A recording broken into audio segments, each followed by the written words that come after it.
अस्सलामुअलैकुम, welcome back to my YouTube channel, welcome back to another video. मैं इट्ज़ा राहगीर उसका फ़कीर एक बार फिर से एक नई वीडियो में एक नए मैसेज के साथ आपकी खिदमत में हाज़िर हुआ हूँ। तो यार काफ़ी दिन से ना मैं बस एक चीज़ के बारे में सोच रहा था, और वो है क्या है जी कि बेहिसी। ये बेहिसी हम लोगों में यार क्यों रच बस गई है, और हम लोग क्यों चीज़ों को देख के अनदेखा कर देते हैं। तो मेन मैं आऊँगा अपने आज के टॉपिक पे।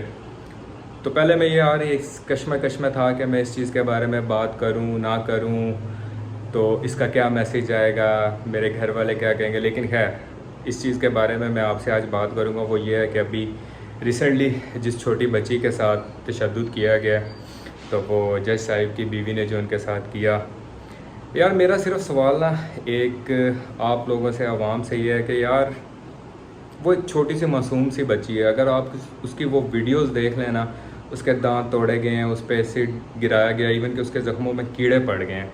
यार हम वो सारी क्लिप्स देखते भी हैं और देख के अनदेखा कर देते हैं। यहाँ पे कुछ दिन पहले हम लोग जो है वो एक यूनियन के अंदर, वो प्रोटेस्ट के अंदर भी गए। यार सैलरीज़ के लिए, बेनिफिट्स के लिए, महंगाई के लिए, इन चीज़ों के लिए एहतजाज होते हैं, लोग उठते हैं, बाहर जाते हैं। इवन के पॉलिटिशियंस को सपोर्ट करने के लिए लोग सड़कों पे निकल आते हैं और तोड़ फोड़ करते हैं। वो सारी चीज़ें एक अलग सिनेरियो। क्या यार इंसानियत के लिए कोई बाहर नहीं निकलता? इंसानियत के लिए कोई बंदा स्टेप नहीं लेता? इंसानियत के लिए कोई ऑफिस बंद नहीं करता? अब एक बंदा गरीब है, उसकी कोई इज़्ज़त नहीं है, उसकी कोई वैल्यू नहीं। यार बच्चा तो कोई भी हो, सारे बच्चे सांझे होते हैं। तो किस तरह से दिल कर पड़ता है। बेतहाशा वीडियोस भरी पड़ी हैं कि जिस पे बच्चों पे जुल्म किया जाता है, बच्चों को मारा जाता है। इवन के कुछ वीडियोस में देख रहा था वो बिजली की तारों से मारे हैं। यार तुम लोगों के दिल ही नहीं कांपते। और मुझे बस एक चीज़ का ये आता है कि यार उसके बाद इतना बंदा मुतमईन किस तरह हो जाता है, किस तरह से तुम्हारा ज़मीर जो है वो मुतमईन हो जाता है। एक बच्चा है, बच्चे की क्या यार वो एक क़ुव्वत मुदाफ़त, उसकी स्ट्रेंथ कितनी है कि जिसके साथ तुम इतना कुछ कर रहे हो। फिर मुझे एक चीज़ पे सबसे ज़्यादा हैरत इस बात पे होती है कि ठीक है जी, उनका केस चला गया, अदालत में केस आ गया। अब जब वो अदालत से मोहतरमा बाई निकल रही हैं, तो उनके साथ 3-4 जो वकला साहिबान हैं वो उनको इस तरह से छुपा के और गाड़ी के अंदर लेके आ रहे हैं, उनको प्रोटेक्ट कर रहे हैं। क्या यार उन लोगों के सामने वो बच्ची नज़र नहीं आ रही कि वो उनके लिए वो प्रोटेक्ट कर रहे हैं और उस बच्ची को बिल्कुल इग्नोर कर रहे हैं? इनकी जगह अगर इनका अपना बच्चा होता या हमारा कोई बच्चा होता, यहाँ पे आपके बच्चे को कोई हाथ लगा देना, तो आप लोगों की रूह कांप जाती है। आप लोग कहते हो कि मैं इस बंदे की ऐसी की तैसी कर दूँ। फिर उस बच्ची के साथ इतना ज़्यादा जुल्म हुआ, अभी उसके लिए तो कोई प्रोटेस्ट नहीं हुआ, कोई बंदा बाहर नहीं निकला और ना ही कोई निकलेगा। ये मामला कुछ दिन ऐसे चलेगा। हम लोग ये हैं कि कुछ दिन के बाद ये सारी चीज़ें ख़त्म हो जाएंगी। अब दूसरी चीज़ ये आ जाती है कि मैं भाई किसी को रोस्ट नहीं करूँगा, मैं किसी को वो नहीं करूँगा कि मैं उसके बारे में मुखालफत करूँ। हाँ, मैं लेकिन इतना ज़रूर कहना चाहूँगा कि हमें उस कंटेंट को तो बड़ा ज़्यादा अप्रिशिएट किया जाता है और देखा जाता है कि हमने 1.5 लाख की सिर्फ कॉफ़ी पी ली, हमने जो है वो 2 लाख का जो है वो गोल्डन पेपर वाला हमने बीफ खा लिया।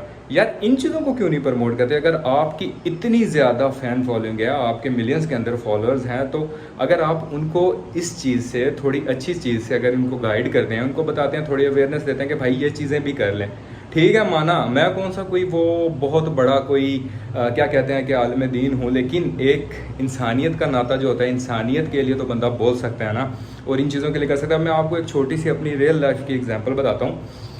One day I was going from my office, तो एक इंसिडेंट मेरे साथ पेश आया कि दहशतगर्दी की अदालत के बाहर एक जज साहब जा रहे थे। अब जज साहब को भी नहीं पता कि भाई इर्तज़ा साहब जो है ना वो इस रोड से गुजरेंगे। वहाँ पे उन्होंने फुल प्रोटोकॉल के लिए ना बाहर पुलिस खड़ी हुई थी। तो पुलिस वाले ने ना, मैं अपने ऑफिस के गेट से बाहर निकला, उसने मुझे कहा कि ना यहाँ पे प्रोटोकॉल है, आपने यहाँ से नहीं गुजरना। तो मैंने उसे मुस्कुरा के कहा ठीक है। अब मैंने बाइक जो है ना वो थोड़ी सी आगे जाकर रोक ली। ये मैं आपको एक सच्चा वाक़या बता रहा हूँ, और मेरे साथ मेरे जो दोस्त हैं हल्का अहबाब में, उन सबको पता है। तो वो बंदा मेरे पास आया यूनिफॉर्म के अंदर, तो मैंने एक्सपेक्ट भी नहीं किया था। उसने आके ना मुझे यहाँ से गर्दन से पकड़ा, लिटरली गर्दन से इधर से पकड़ा कपड़े से ना, और मुझे कहता तेनू समझ नहीं आ रही, मैं तेनू क्या कि इधर नहीं जाना। यार यकीन करें कि मेरा तो उस टाइम पे ना दिमाग ख़राब हो गया। मैंने कुछ नहीं सोचा कि मेरे साथ क्या होना है क्या नहीं होना। मैंने उस बंदे की ना, मैं जितनी लान तान कर सकता था ना मैंने की। अब यूनिफॉर्म में था, यूनिफॉर्म का भी एहतराम करना पड़ता, लेकिन मैंने कैमरा ऑन किया, मैंने उससे ये क्वेश्चन पूछा। पहले तो उसकी जो मैंने खातिर तो करनी थी अच्छे तरीके से की, उसको इस बात का एहसास भी हुआ। फिर मैंने उसे ये बोला कि यार कि अगर एक गवर्नमेंट एम्प्लॉय अपने ऑफिस से बाहर आ रहा है, चलो हम तो तुझसे फिर भी जो है वो अपनी चीज़ों को समझते हैं, तुझसे बात कर सकते हैं, तुझे हम बात को समझा भी सकते हैं। क्या तुम कोई एक नॉर्मल सिटीज़न यहाँ पे आए तो तुम हर बंदे को गर्दन से पकड़ के रोकते हो? तो उस बंदे की ना हालत देखने वाली थी। मैंने उसे कहा कि मुझे बस सिर्फ एक बात का जवाब दे दे कि भाई किस रूल में लिखा है, किस लॉ में लिखा है, किस आर्टिकल में लिखा है कि तुम लोग एक ऑफिसर के गुजरने पे दूसरे बंदों को रोकने के लिए शर्ट से पकड़ते हो? उस बंदे की जान छुड़वाना मुश्किल होगी। लेकिन खैर क्या कर सकते हैं कि वो सारी चीज़ें जब आके होती हैं तो खैर वो मामला तय हुआ, वो सारा रफा दफा हुआ, आपस में सुलह सफाई हुई। तो मुझे 3 दिन तक ना इस बात का ये दुख रहा कि भाई we are also serving for our country and we are provide the facilities for the benefits of people। तो ये हमें सिला दिया जा रहा है कि हमें इस तरह से ट्रीट किया जा रहा है। हम लोगों की ना यार, हम लोगों में क्या चीज़ नहीं है। अब मैं प्रोटोकॉल की बात करूँ ना तो भाई ये चीज़ें सारी हमें कंप्रोमाइज़ करनी चाहिए। जब आप अपने कंट्री के लिए मोहब्बत करते हैं ना, तो जो बेनिफिट्स होते हैं ना थोड़े से कम करेंगे ना तो हम बहुत आगे निकल जाएंगे। अब एक सालाना जो एक स्टेटिस्टिकल रिपोर्ट है ना, अगर हम सरकारी प्रोटोकॉल्स को थोड़ा सा कम करते हैं ना तो हमें 380 अरब रुपए सालाना बचते हैं। ठीक है जी। और उसमें से क्या हो रहा है जी, 1.5 लाख प्रोटोकॉल गाड़ियां जा रही हैं, जिसमें 220 अरब रुपए का जो है वो पेट्रोल यूज़ हो रहा है, 550 अरब रुपए की जो है वो बिजली मुफ्त जा रही है। और इसी तरह से सुई गैस का हाल है। अगर एक जज साहब रिटायर्ड होते हैं ना तो रिटायर्ड होने वाले जज साहब को 10 लाख रुपये महाना पेंशन, सारे बेनिफिट्स, पेट्रोल, बिजली, सुई गैस और दीगर मुराद दी जाती हैं। इवन कि एक OGDCL का जो चेयरमैन है उसकी 60 लाख तक जो है वो सैलरी है। और हमारे कंट्री के अंदर ये सारी चीज़ें कहाँ पे जा रही हैं यार? ये सारी चीज़ें जो हैं कि गरीब किधर जाएँ? गरीबों के लिए भी कुछ करो। लोग मैं देख रहा हूँ डेली कोई सुसाइड कर रहा है, कोई बिल आता है तो रोना शुरू कर देता है, ये बेचारे किधर जाएँ? और दूसरी जो चीज़ मेन है ना कि भाई हम लोगों में ना कुछ हमारा भी कसूर है। हमारा ये मुल्क है, हमारा मुल्क ये बहुत प्यारा है, ठीक है। और जितनी कुर्बानियों से हमने ये हासिल किया है ना, और जो आर्मी की कंट्रीब्यूशन रही है शुरू से और अब तक, वो एक इनक्रेडिबल चीज़ है। तो ये कुछ लोगों की वजह से ना आप ये अपनी ये सारी चीज़ें ख़त्म ना करो। और मज़े की बात यह है कि ये जब सारी चीज़ें ख़त्म होंगी, सारे अपनी अपनी चीज़ें करेंगे तो ये सारे मसले पेश ही नहीं आने मेरे भाई। जब 380 अरब रुपये आप सालाना बचा सकते हो ना तो सब कुछ हो जाना है। रिसेंटली अभी मैंने वीडियो देखी, UET टेक्सला का सिविल इंजीनियर लड़का है, उसकी जो CGPA 3.7 है और वो बंदा बाइकिया चला रहा है, जॉब है ही नहीं। और अगर किसी के पास कुछ है तो वो अगले बंदे को वो आगे आने ही नहीं देता। यहाँ पे ये सिचुएशंस आ गई कि आपके इंजीनियर्स जो हैं वो बाइकिया चला रहे हैं और ये सारा गुजर बसर कर रहे हैं।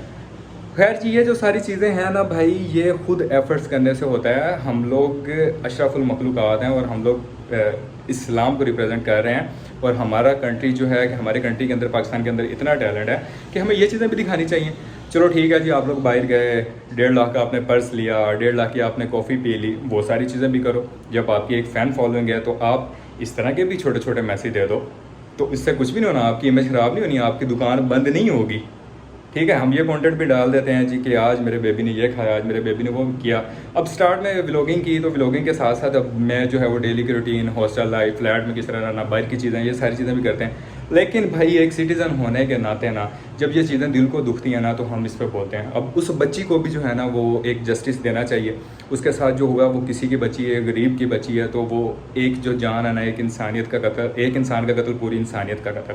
ठीक है, वो बच्ची जितना तड़प रही है उसकी एज क्या है यार, उसके पल्ले कुछ छोड़ा ही नहीं है। अगर उनके अपने बच्चों के साथ ये चीज़ें हों तो तब मैं कहता हूँ कि यहाँ पर रोला डल जाएगा। तो यार ये सारी चीज़ें हैं कि भाई इन चीज़ों पे भी हम चीज़ें लोगों के सामने रखें और आपस में डिस्कस करें। और ये जो सारी हमारी आवाम है ना, इतना टैलेंट और ये इतने मतलब कि शऊर है कि इनको ये सारी चीज़ें आएँ तो ये सारी चीज़ें बेहतर हो सकती हैं। और ये जो हमारे बेरोज़गार भाई फिरें और ये सारी चीज़ें, ये सारा टैलेंट, ये सारी इंडस्ट्रीज़ आप यहाँ पे लेके आओ। बाकी सारी चीज़ें जो हम दिखाते हैं वो करते हैं। और यकीन करें कि जब हम अपने कोई अवार्ड शोज़ देखते हैं ना और इवन के कुछ वो व्लॉगिंग के कंटेंट देखते हैं तो वो लगता ही नहीं कि यार मुल्क में कोई टेंशन है। आप मार्केट्स में चले जाएं, वो लोग ऐसे फिर रहे हैं कि कुछ हुआ ही नहीं। यार ये सारी चीज़ें आपके सामने वीडियोज़ आती हैं, या तो भाई आप देख के अनदेखा कर रहे हो, ठीक है जी, या फिर आप लोग चाहते नहीं कि इन चीज़ों को प्रमोट किया जाए। और मैं अप्रिशिएट करता हूँ फैसल साहब को जो कि इस बच्ची का केस लड़ रहे हैं और उन्होंने बड़ी बहादुरी के साथ ये चीज़ बोली कि भाई जज हैं तो क्या हुआ, इस चीज़ को जो है वो केस लड़ा जाएगा। भाई कानून तो सबके लिए इक्वल है ना, तो कानून तो हर इंसान पर लागू होता है। तो भाई ये जो सारी चीज़ें हैं, जो पाकिस्तान और जो कंट्री हमने इतनी मेहनतों से और यकीन करें मेरे पास एक बाबा जी आए, वो पाकिस्तान के माइग्रेशन, जब पाकिस्तान बना तो माइग्रेशन जब हुई तो वो लोग वहाँ से आए, तो उन्होंने अपनी मुझे स्टोरी सुनाई। वो जिस तरह से बंदा यहाँ पे पहुँचा, यकीन करें बंदे के आंखों में आंसू आ जाते हैं। तो इतनी मेहनतों से हमारे शोहदा और हमारे जो ऐसे अजीम रहनुमा मौलाना अबुल कलाम आज़ाद, सर सैयद अहमद खान और ये सारे लोग रहे हैं, इलामा इकबाल और कायद आज़म, यकीन करें कायद आज़म अभी ज़िंदा होते ना तो वो यकीन करें पछता रहे होते कि यार मैं किन्ना मुल्क दे देता है, कर की रहे ने। ठीक है, तो भाई ये जो चीज़ें हैं ना, थोड़ा सा अपना भी अंदर का जो थोड़ा सा ईमान कर लो, कोई कुछ नहीं होता यार, सच बात पे बोलने पे क्या होता है। ये चीज़ें जो हैं, और भी आप लोग बताओ, आप आर्मी को बताओ, जब इस तरह का कोई मामला आता है तो आप वहाँ पे अपनी एप्लीकेशन लिखो। और कुछ नहीं ना तो कम से कम जब कुछ होता है ना, कोई बंदा फोत होता है तो यहाँ पे सब लोग ना डीपीज लगाना शुरू कर देते हैं। व्हाट्सएप पे डीपी लग जाएगी, फेसबुक पे डीपी लग जाएगी। जिंदा होते उस बंदे की कदर नहीं होती, मरने के बाद उसकी प्रोफाइल पिक्चर्स लग जाती हैं। तो खैर ये बात थी, मेरा दिल किया मैं इस पर बात करूँ और मुझे करनी भी चाहिए। तो बस मेरा मैसेज यही है कि भाई ये जो इस तरह के बच्चों पे जुल्म हो रहा है ना, इन चीज़ों को ख़त्म किया जाए। मेरा यही मैसेज है और इंशाल्लाह ये जो बात है मेरी ये सब तक पहुँचेगी। तो इसी तरह के मैं डिफरेंट वीडियोज़ और मैसेजेस के साथ आपके साथ आता रहूँगा। मिलते हैं नेक्स्ट वीडियो के अंदर। अल्लाह हाफ़िज़।